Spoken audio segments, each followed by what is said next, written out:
छोटे बेटे के ये शब्द, हम आपकी औलाद हैं या नौकर, मेरे दिल में किसी तेज चाकू की तरह उतर गए। मुझे लगा जैसे ये वही बच्चे नहीं हैं जिन्हें मैंने अपनी गोद में खिलाया था।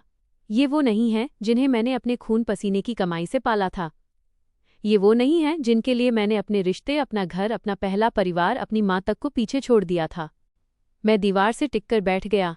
मेरी सांसें भारी हो रही थीं। मेरी आंखों में आंसू थे, लेकिन मैं रो भी नहीं पा रहा था। मेरे पास शब्द नहीं थे, बस एक दर्द था, बहुत बड़ा दर्द। पिताजी, साइन करिए। बड़े बेटे ने मेरी ओर कागज आगे बढ़ाए। उसकी आंखों में वो मोहब्बत नहीं थी जो पहले कभी झलकती थी, बस लालच था और नफरत। मैंने सिर हिलाते हुए कहा, बेटा, अभी नहीं। जब मैं नहीं रहूंगा तुम सबके मालिक बन जाना। लेकिन मैं जिंदा हूं, मुझे मत छीनो। मेरी आवाज़ कांप रही थी, मेरी नज़रें छोटी थीं। मैंने अपनी जिंदगी में कभी इतना डर महसूस नहीं किया था, लेकिन उसने मेरी बात बीच में ही काट दी। मर तो वैसे भी रहे हो आप, हम इंतज़ार क्यों करें? मेरा खून जम गया। मेरी पत्नी सुहाना दरवाजे पर खड़ी थी, मेरी तरफ देख भी नहीं रही थी। उस चेहरे पर अब वो नरमी, वो प्यार, वो इज्जत नहीं थी जो कभी थी। वह बोली, साइन कर दो अविनाश, सब आसान हो जाएगा। उसकी आवाज़ में कोई भावना नहीं थी, जैसे मैं इंसान नहीं, बस एक बोझ हूं, एक रुकावट। मैंने फाइल वापस धकेली। नहीं, अभी नहीं। तभी मेरा बड़ा बेटा गुस्से से फट पड़ा। हम आपकी औलाद हैं, आपकी जायदाद पर हमारा हक है। आप हमें कुछ नहीं देना चाहते?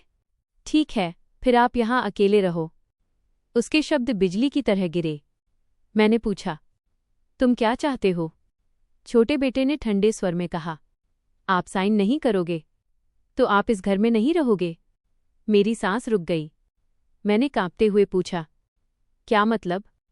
छोटा बेटा बोला, मतलब साफ है पिताजी, या तो जायदाद दो या घर छोड़ो। मुझे लगा जैसे मेरा दिल उसी क्षण फट गया, जिस घर में मैंने हर ईंट, हर दीवार अपने खून से बनाई, जिसे अपना आशियाना समझता था, आज उसी घर से मुझे निकाला जा रहा था। मेरी पत्नी ने एक बार भी रुको नहीं कहा। उसे फर्क नहीं पड़ा। मैंने आखिरी कोशिश की, बेटा, मैं बूढ़ा हूं, कहाँ जाऊंगा? बड़ा बेटा बोला, ये हमारी समस्या नहीं है। छोटे बेटे ने मेरा हाथ पकड़कर उठाया। उसकी पकड़ बहुत कड़ी थी। मेरे हाथ में दर्द हो रहा था। चलो पिताजी, बाहर। मेरी हिम्मत टूट गई। मेरे पांव कांप रहे थे। मेरा दिल रो रहा था।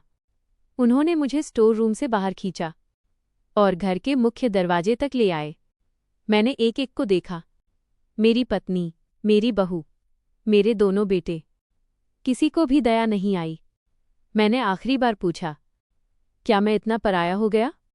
बड़ा बेटा हंसते हुए बोला, जायदाद साइन कर दोगे तो हमारे बन जाओगे, वरना हम पराए ही सही। मेरी आंखों से आंसू बह निकले। मैं थरथराती आवाज में बोला, ठीक है, मैं चला जाता हूं। मेरी पत्नी की आंखें तक नहीं नम हुईं। बहू ने दरवाज़ा खोला। मेरे बेटों ने मुझे बाहर धकेल दिया। मैं सड़क पर गिर पड़ा। ठंड थी, मेरे शरीर में जान नहीं थी। सांसें टूट रही थीं। मेरी आंखें धुंधली हो गई थीं। मैंने उस घर को आखिरी बार देखा, जहां मैंने जिंदगी के सबसे बड़े सपने देखे थे, जिसे वारिस देने की जिद में मैं अपने पहले परिवार से कट गया था। आज उसी वारिस ने मुझे सड़क पर फेंक दिया था। अब मैं अकेला था, बीमार था, टूटा हुआ था।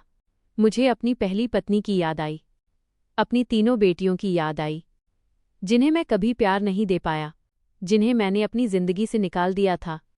आज समझ आया, बेटियां पराया नहीं करतीं, पर बेटे कर देते हैं, जब दिल में इंसानियत खत्म हो जाए। मैंने आसमान की तरफ देखा। मैंने कहा, हे ऊपर वाले, क्या ये मेरी सज़ा है? और मेरी आंखें बंद हो गईं। राजू शुक्ला और अनुराधा शुक्ला। कभी इस घर में प्यार ही प्यार था। दोनों ने सपने देखे थे कि उनका घर हंसी और खुशियों से भरा रहेगा। और जब पहली बार ईश्वर ने उन्हें अपनी संतान दी, तो वो एक बेटी थी। राजू ने उसे गोद में उठाकर कहा था, मेरी परी, मेरे घर की रौनक। पर अनुराधा ने तुनकते हुए मुंह फेर लिया, बेटी, मुझे तो बेटा चाहिए था। समाज क्या कहेगा? मेरा परिवार क्या बोलेगा? राजू ने कितनी बार समझाया, बेटी बेटा एक समान होते हैं, पर अनुराधा के कानों पर जैसे कुछ सुनाई ही नहीं देता था। धीरे धीरे घर में तकरार बढ़ने लगी और फिर अनुराधा ने कह दिया, जब तक बेटा न होगा मैं चैन से नहीं बैठूंगी। दूसरा बच्चा और टूटती उम्मीदें। समय बीता, दूसरा बच्चा हुआ और वो भी बेटी। इस बार अनुराधा की नाराजगी गुस्से में बदल गई। लगता है मेरी किस्मत ही फूटी है, दो बेटियां। राजू बेचारा नौकरी से थक कर आता, लेकिन घर में उसे सुकून नहीं मिलता। दोनों बच्चियां एक पढ़ रहीं, एक बीच में स्कूल छोड़ चुकी, लेकिन माँ की नज़र में बच्चियां बस एक बोझ थीं।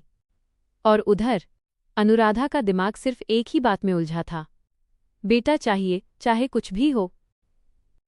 अमन का जन्म और माँ का पलटता चेहरा। ईश्वर ने तीसरी बार वरदान दिया और इस बार एक बेटा हुआ अमन। जैसे ही बेटा गोद में आया, अनुराधा की आंखों में चमक आ गई। उसे लगा जैसे सारी दुनिया उसकी हो गई। वो अमन पर जान छिड़कने लगी। उसे अच्छे कपड़े, अच्छी पढ़ाई, अच्छी चीजें और दो बेटियां। उनके हिस्से में आया उपेक्षा, डांट और ताने। घर में फर्क साफ दिखने लगा था। राजू ने कई बार कहा, बच्चे बच्चे होते हैं, भेद मत करो, पर अनुराधा के लिए बेटियां मानो उसकी जिंदगी की सबसे बड़ी गलती थीं। दो बेटियों का दर्द। बड़ी बेटी, जो पढ़ाई में तेज थी, धीरे धीरे चुप रहने लगी। छोटी बेटी ने अपनी माँ से पूछा, मम्मी, क्या हम आपका कुछ नहीं लगते? अनुराधा ने झुंझलाकर कहा, मेरी किस्मत खराब है तुम्हारे कारण। तुम दोनों तो सिर पर बोझ हो। उस दिन दोनों बहनों ने पहली बार एक दूसरे को देखकर रोया था। उन्हें लगा शायद प्यार नाम की चीज उनके लिए नहीं बनी। बेटे को मायके भेजना और टूटता रिश्ता। जब अमन 8वीं क्लास में पहुंचा, अनुराधा को लगा कि उसे अपने मायके भेज देना चाहिए। वो चाहती थी कि बेटा आराम से रहे, राज करे और उसके मायके में उसे दूल्हा राजा जैसा सम्मान मिले। पर राजू ने विरोध किया। मैं अपने बेटे को घर से दूर नहीं भेजूंगा। अनुराधा ने हंगामा मचा दिया, कहती, तुम्हें बेटियों की पड़ी है, मुझे अपने बेटे की। बहस इतनी बढ़ी कि दिन रात लड़ाई होने लगी। घर का माहौल जहरीला हो गया। अमन बेचारा दोनों के बीच फंस गया। वो डरते डरते कोने में बैठता, रोता, पर माँ का प्यार पाने के लिए चुप हो जाता। माँ का अंधा प्यार और पिता का टूटना। अनुराधा ने बेटियों को बिल्कुल अनदेखा कर दिया। उनकी पढ़ाई बंद करवाई, उन्हें घर के कामों में लगा दिया। राजू का दिल टूट गया। वो चाहता था कि उसकी बेटियां आगे बढ़ें, पर पत्नी ने जैसे उनके सपनों को कुचल दिया। आखिरकार राजू भी धीरे धीरे शांत और कमजोर पड़ता गया। उसे लगा घर उससे छिन गया, प्यार कहीं खो गया और उसकी पत्नी सिर्फ एक चीज रही, बेटे के लिए पागल माँ। अमन की आंखों से देखी दुनिया। अमन, जो कभी मासूम था, अब बड़ी बड़ी बातें सुनने लगा था। उसे समझ आने लगा कि उसकी माँ बेटियों से नफरत करती है। उसे गिल्ट होता था। वो बहनों के पास जाकर कहता, दीदी, मुझसे माँ नाराज क्यों नहीं होती? सिर्फ तुमसे क्यों? बड़ी बेटी ने उसके सिर पर हाथ रखा, क्योंकि तू बेटा है अमन।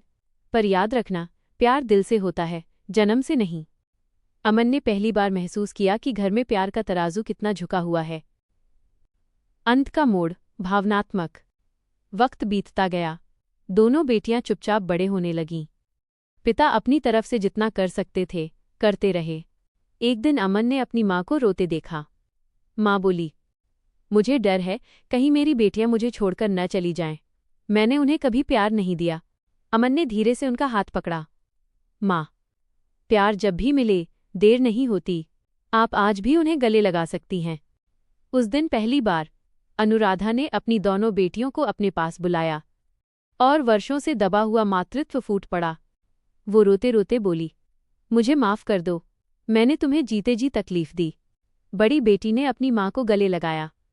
माँ, बेटी कभी बोझ नहीं होती, वो तो घर की रोशनी होती है। उस पल घर में एक ऐसा सुकून आया जो कई सालों से गायब था। जो भी इस कहानी को सुन रहा है, याद रखिए, बेटी और बेटा ईश्वर के दिए उपहार हैं। फर्क सिर्फ सोच में होता है, इंसानों में नहीं। जिस घर में बेटियों को सम्मान मिलता है, वहां खुद लक्ष्मी निवास करती हैं। अगर कहानी दिल को छू गई हो तो चैनल को लाइक, शेयर और सब्सक्राइब जरूर करें। आपका एक छोटा सा समर्थन हमारे लिए बहुत बड़ा आशीर्वाद है। यह कहानी बहुत भावुक और महत्वपूर्ण सामाजिक संदेश देती है।